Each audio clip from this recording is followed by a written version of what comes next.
Welcome back to the channel guys. मेरा नाम मनप्रीत सिंह है। आज की वीडियो में हम बात करेंगे about UK study visa process for the year 2025। अगर आप यूके आने के बारे में सोच रहे हो, यू हैव नो आइडिया कि यार मुझे कौन कौन से डॉक्यूमेंट्स की ज़रूरत है, कैसे स्टूडेंट वीज़ा अप्लाई करूँगा और ये जो पूरा प्रोसेस होता है इसको कितना टाइम लग जाएगा, तो गाइस ये वीडियो आप ही के लिए बनी है। तो बैठ जाओ आराम से, कॉपी पेन लेकर अगले 8 से 9 मिनट में ये सारी चीज़ों का आंसर देने की कोशिश करेंगे। बिफोर दैट गाइस मैं आपको अपना इंट्रोडक्शन दे देता हूँ।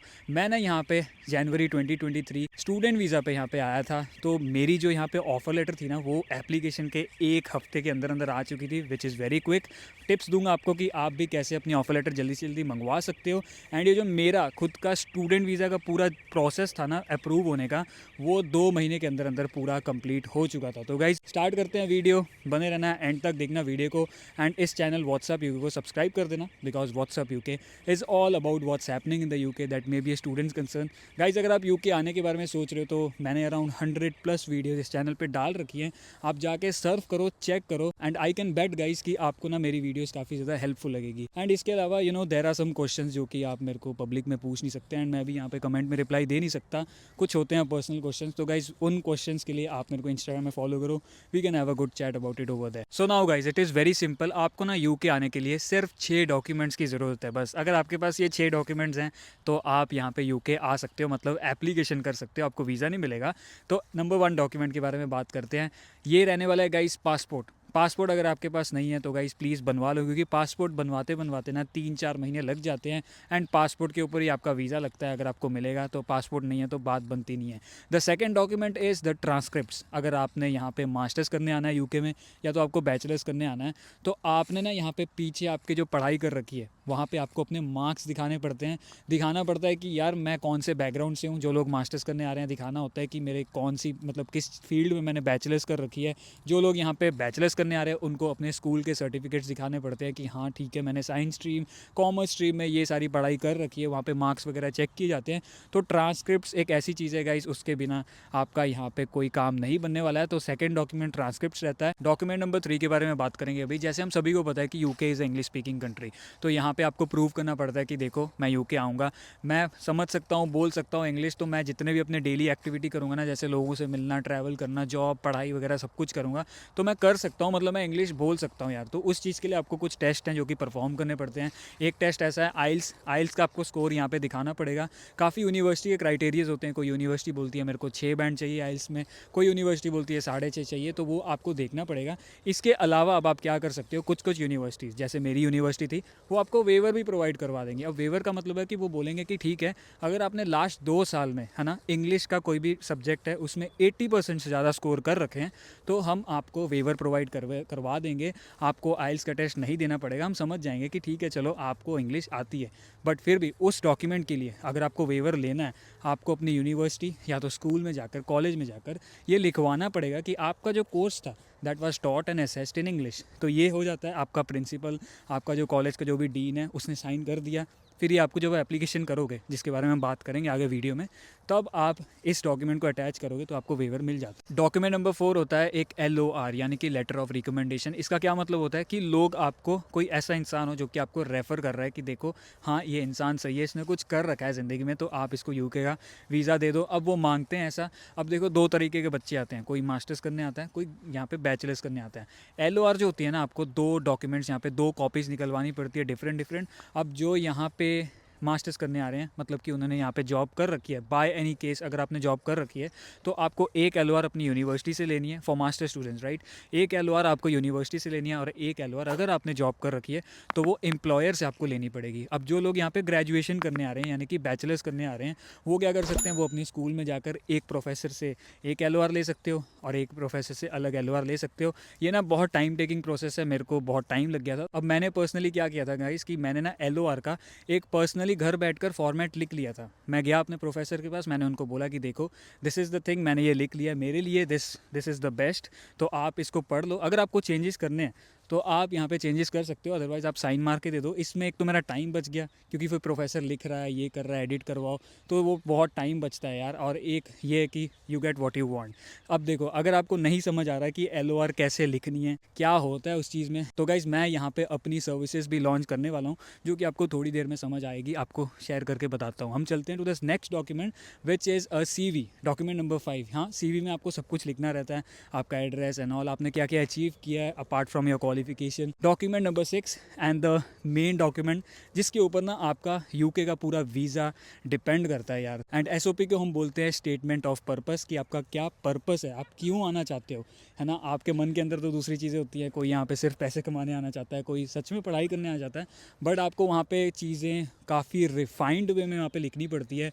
आपकी जो इमिग्रेशन में इंटरव्यू होती है, इसके बाद आपकी जो कैश इंटरव्यू होगी, जिसके बारे में हम आगे बात करेंगे, ये सारी चीज़ें जो होती है ना गाइज, ये SOP के ऊपर पूरी डिपेंड करती हैं कि आपने SOP में क्या लिखा हुआ है। इनफैक्ट आपकी जो ऑफर लेटर होती है ना, वो भी काफ़ी ज़्यादा डिपेंड करती है ऑन योर SOP, यानी कि statement of purpose. Now guys about the services, तो I am very happy to announce my own paid service. आपको यहाँ पे मैं पर्सनली गाइड करूँगा टू राइट योर SOP। अगर आपको चाहिए कि पूरी SOP मैं लिख के दूँ, तो वो भी आपको मैं प्रोवाइड करूंगा। बट गाइज, ये रहने वाला है एक पेड सर्विस, आपको इसके कुछ अमाउंट पे करना पड़ेगा, आपको बताता हूँ भी फटाफट। बट बिफोर दैट, ये प्रोसीडियर कैसे रहने वाला है वो आपको मैं बता देता हूँ। सबसे पहले, ये आपकी स्क्रीन के ऊपर ये एक नंबर आ रहा है, इस पर आपको व्हाट्सएप में मुझे मैसेज करना पड़ेगा। आप मेरे को अपनी CV, अपने बारे सब कुछ बताओगे। उसके बाद अगर मुझे सही लगता है, इफ़ आई एम केपेबल, मुझे लगता है कि भाई मैं आपकी SOP बना के दे सकता हूँ, तब मैं आपको एक पेमेंट का ऑप्शन दूंगा, आप मुझे पे करोगे एंड फिर हम वहाँ से फर्दर आगे जाएंगे। नाउ एक और बात आपको बता देता हूँ, ये जो पर्टिकुलर नंबर है गाइस, मैंने सिर्फ उन लोगों के लिए खोला है जो कि बहुत सीरियस है एंड उनको सच में ज़रूरत है एक गाइडेंस की फॉर SOP एंड LOR। आपकी दूसरी कोई भी क्वेरी हो, मैं उसका जवाब आपको इस नंबर पे नहीं देने वाला हूँ। अगर आपको उसके बारे में बात करनी है तो आप मेरे को इंस्टाग्राम में फॉलो करो, बात करते हैं, वहाँ पे मैं हमेशा रिप्लाई करते रहता हूँ जितना मेरे से हो पाता है। तो वहाँ पे हम आपकी क्वेरीज़ का जवाब देंगे, बट यहाँ पे ये डेडिकेटेड है ओनली SOP एंड LOR के ऊपर। SOP के लिए I am going to charge £10 and also LOR के लिए भी I am going to charge £10। तो जिन लोगों को सिर्फ SOP बनवानी है, सिर्फ LOR बनवाना है, या दोनों बनवाने हैं, तो आपको अमाउंट पता चल चुका है। तो चलो गाइस, यही सारी चीज़ें बतानी थी and I hope to see you on the other side. So एक बार आपके पास ये 6 डॉक्यूमेंट्स आ जाते हैं गाइस, हम चल जाते हैं टू द नेक्स्ट स्टेप, यानी कि एप्लीकेशन टू द यूनिवर्सिटीज़। अब इसके 3 तरीके होते हैं। नंबर 1 है UCAS करके एक वेबसाइट है, आप क्या कर सकते हो, ये सारे डॉक्यूमेंट्स उस वेबसाइट में जाके अपलोड करो, ये डॉक्यूमेंट्स, एक ID बनाओ अपनी, एंड फिर उस ID से आप मल्टीपल यूनिवर्सिटीज़ में अप्लाई कर सकते हो। दूसरा तरीका ये होता है कि आप कोई भी यूनिवर्सिटी है, उस यूनिवर्सिटी में आप कोर्स हंट कर रहे हो, जाके सर्च कर रहे हो चीज़ें। अब ना वो कोर्स के साइड में एक ऑप्शन होता है कि apply to this course, right, आप वो क्लिक करके भी अपनी एप्लीकेशन कर सकते हो वहाँ पे। तीसरा जो ऑप्शन है, जो कि मैंने भी अपनाया था, दैट इज़ थ्रू कंसल्टेंसीज। अब देखो, कंसल्टेंसीज के अपने फ़ायदे भी होते हैं, नुकसान भी होते हैं। कंसल्टेंसी का यहाँ पे फ़ायदा ये होता है कि गाइस देखो, इनकी ना एक पैनल ऑफ यूनिवर्सिटीज़ होती है, इनकी जान पहचान होती है, तो ये क्या कर सकते हैं, आपका जो प्रोसेस है ना, ये काफ़ी ज़्यादा स्पीड अप हो जाता है। कोई कोई यहाँ पे जो कंसल्टेंसीज है वो आपको स्कॉलरशिप भी ला कर दे सकती है, जो कि आप अगर अकेले इंडिपेंडेंटली कर रहे हो तो आपको नहीं मिलती। ऐसा नहीं है कि नहीं मिलेगी, बट वो ट्राई, आपको नहीं पता रहता कि हाँ this option is even available और नॉट। बट इसके अभी नुकसान भी है कंसल्टेंसीज का, जैसे यहाँ पे पैनल होता है ना, तो वो आपको काफ़ी ज़्यादा पुश करती है कि आप ना ये स्पेसिफिक यूनिवर्सिटी में यहाँ पे एडमिशन ले लो, क्योंकि उनको यहाँ पे ज़्यादा कमीशन मिल रहा होता है। तो आपको ये सारी चीज़ें का ध्यान रखना है। 3 प्रोसेस आपको बता दिए, जो आपको बेटर सूट करेगा आप वो वाला अपना सकते हो। तो एक बार आपने यहाँ पे एप्लीकेशन कर दी, आपकी SOP एंड ऑल सारा कुछ सही है, उसके 1 हफ्ते मैक्सिमम 15-20 दिन के अंदर अंदर यार आपकी ऑफर लेटर आ जानी चाहिए। मेरी 1 हफ्ते में आ गई थी। अभी एक चीज़ मैं यहाँ पे क्लियर कर देना चाहता हूँ, काफ़ी स्टूडेंट सोचते हैं कि एक बार आपकी ऑफर लेटर आ गई मतलब कि भाई मेरा UK का स्टूडेंट वीज़ा लग चुका है। ऐसा नहीं होता है, क्योंकि ऑफर लेटर में देयर आर 2 थिंग्स जो कि आपको देखनी पड़ती है अगर आपको ऑफर लेटर मिली है, that is conditional offer letter या तो अनकंडीशनल ऑफर लेटर। अगर अनकंडीशनल ऑफर लेटर है तब तो आपको कोई दिक्कत ही नहीं है, मतलब एवरीथिंग इज़ फाइन। आपने जो भी SOP वगैरह जितने डॉक्यूमेंट्स प्रोवाइड किए सारे सही हैं, वो आपको यहाँ पे एक्सेप्ट कर रहे हैं। दूसरी, अगर आपको यहाँ पे कंडीशनल ऑफर लेटर है, मतलब आपको कुछ कंडीशंस पूरी करनी पड़ेगी। यूनिवर्सिटी बोलती है कि देखो भाई ठीक है, आपका सब कुछ सही है, बट कुछ चीज़ें गलत हैं, ये सारी चीज़ें आप फुलफ़िल कर दो, तब हम आपको यहाँ पे मे बी इन्वाइट कर सके UK पढ़ाई के लिए। तो कंडीशंस में क्या आता है, कभी कभी होता है आइल्स का स्कोर ठीक करो, या तो ऐसा होता है कि यार अपनी एसओपी वगैरह ठीक, मतलब चीज़ें होती हैं, आपको अपनी ऑफर लेटर पढ़नी पड़ेगी, वो बहुत क्लियरली लिखती हैं यूनिवर्सिटीज़। मेरी टाइम में तो अनकंडीशनली आया था, तो I don't have any idea personally, तो आपको क्या गाइड करूँ उसमें। तो एक बार आपने यहाँ पे कंडीशंस पूरी कर दी, क्या होता है उसके बाद आपको एक फ्रेश अनकंडीशनल ऑफर लेटर मिलती है। तो अभी एक बार आपको अनकंडीशनल ऑफर लेटर मिल गई ना गाइज, आपको क्या करना है, ऑफर लेटर एक्सेप्ट करनी रहती है। अब एक्सेप्ट आप कैसे करोगे, एक छोटा सा अमाउंट पे करना पड़ता है। मैंने अपने टाइम पे 3,000 पाउंड पे किए थे, जो कि एक छोटा सा हिस्सा था मेरी पूरी ट्यूशन फीस का। आजकल यूनिवर्सिटीज़ यार 60 to 70% फीस ऑलरेडी ले लेती है। अब वो डिपेंड करता है, मेरे टाइम में 3,000 पाउंड था, आपके टाइम में 2,000 भी हो सकता है, 5,000 भी हो सकता है। वो really depends on the university, आप कहाँ पे जाके पढ़ाई कर रहे हो। एक बार आपने वो एक्सेप्ट कर लिया, आपने पेमेंट कर दिया है, तब आपका क्या होता है, आपका कैश इंटरव्यू यहाँ पे शेड्यूल हो जाता है। और जैसे कि मैंने आपको गाइस स्टार्टिंग में बताया था, when I was talking about SOP, यहाँ पे ना कैश इंटरव्यू में वहाँ पे आपको पूछा जाएगा कि आप क्यों आ रहे हो। लिटरली आप मतलब ना वो क्या करते हैं कि आपने जो एसओपी पे लिखा है वो चीज़ें ना यहाँ पे रिलेट करने की कोशिश करते हैं कि मतलब अब आपने जो लिखा है और आप जो बोल रहे हो वो सही है, is it really making sense. तो ये सारी चीज़ें चेक करते हैं। वंस इट इज़ डन, आप यहाँ पे अगर कैश इंटरव्यू क्लियर करते हो, अराउंड 15-20 मिनट्स की होती है, आप अगर क्लियर कर देते हो दैट इज़ फाइन, आप अभी अगले स्टेप पे चल जाते हो। अब जो लोग यहाँ पे क्लियर नहीं करते, काफ़ी डाउट्स आते हैं कि भाई हमने तो इनिशियल डिपॉजिट दे दिया है, अब हम कैश इंटरव्यू में फेल हो गए हैं। गाइस डोंट वरी, यूनिवर्सिटी आपको रिफंड करवा देती है। अभी बात करते हैं कि अगर आपने कैश इंटरव्यू पास कर लिया तो नेक्स्ट स्टेप होता है गाइस, यहाँ पे आपको मेंटेनेंस फंड ऑलरेडी मेंटेन करने शुरू कर देने चाहिए, जो कि 28 दिन पुराने फंड्स होते हैं। यूके आने से पहले आपको प्रूव करना रहता है, मतलब कि है ना, कि मैं यहाँ पे अपने आप को सपोर्ट कर सकता हूँ financially. Once you got the bank statement, आप अभी अप्लाई करोगे फॉर योर कैश। एक बार आपने वो अप्लाई कर दिया, उसके एक महीने के अंदर अंदर, यार मेरी 1 महीने के अंदर अंदर आ गई थी कैश। अब इसका फुल फॉर्म है guys, confirmation of acceptance for studies. अब यहाँ पे अगर आपको ये डॉक्यूमेंट मिल गया ना गाइस, तब आप बोल सकते हो कि 60 to 70% आपका वीज़ा लग चुका है, क्योंकि यूनिवर्सिटी ने अपनी साइड से सारा कुछ क्लियर कर दिया है कि भाई देखो इसके डॉक्यूमेंट सही है, इसका आइल्स का स्कोर, इसकी एसओपी, इसकी एलओआर, इसने इंटरव्यू भी पास कर दिया है, एंड ये जो यूके आ रहा है वो जेन्युइनली आ रहा है। तो अपनी साइड से यूनिवर्सिटी फ़ाइन होती है। अब अनटिल अनलेस आपके काफ़ी ज़्यादा वीज़ा रिजेक्शंस हों, या तो यार आपका पासपोर्ट बैन ही हुआ हो, तो तब आपको यहाँ पे दिक्कत हो सकती है। बट आप मान सकते हो कि 60 to 70% आपका यहाँ पे वीज़ा लगने वाला है।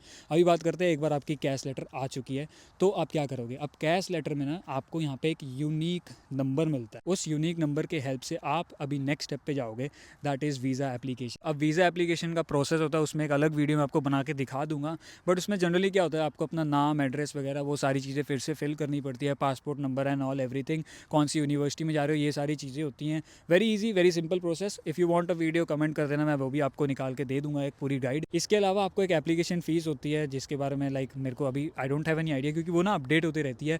IHS इंटरनेशनल हेल्थ सर्चार्ज, जो कि यहाँ की आपकी यूके की इंश्योरेंस है, ये सारी चीज़ें होती हैं जो कि आपको पे करनी रहती है। एक बार आपने वो पे कर दिया है, तब आपकी एप्लीकेशन हो जाती है कंप्लीट, एंड उसके बाद आपको एक अपॉइंटमेंट मिलती है फ्रॉम VFS ग्लोबल ऑफिस। आपको एक डेट डिसाइड करनी होती है, आप जाते हो वहाँ पे, अपने फिजिकल जो ट्रांसक्रिप्ट है, जो 6 डॉक्यूमेंट्स आपको मैंने बताए हैं, वो सारी चीज़ें लेकर जाते हो वहाँ पे, आप स्कैन करते हो। स्कैन करने के बाद अपना बायोमेट्रिक होता है आपका, उसके बाद आपका हो जाएगा पासपोर्ट सबमिट। एक बार आपने वो कर दिया है, आपका काम कंप्लीट है। आपको अभी बस वेट एंड वॉच करना है बैठकर घर पे। अब अगर आपका एक यहाँ पे पर्सनल एडवाइस है कि काफ़ी लोग कंफ्यूज होते हैं कि कौन सा वीज़ा की सर्विस ले, स्टैंडर्ड लें या प्रायोरिटी ले।